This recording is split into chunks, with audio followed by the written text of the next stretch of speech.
এই গাইছ কি মানে এটা কথা আৰু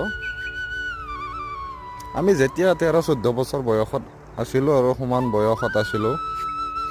13-14 বছৰ বয়সৰ তেতিয়া মানে আমি ক্ৰিকেট চাইছিলোঁ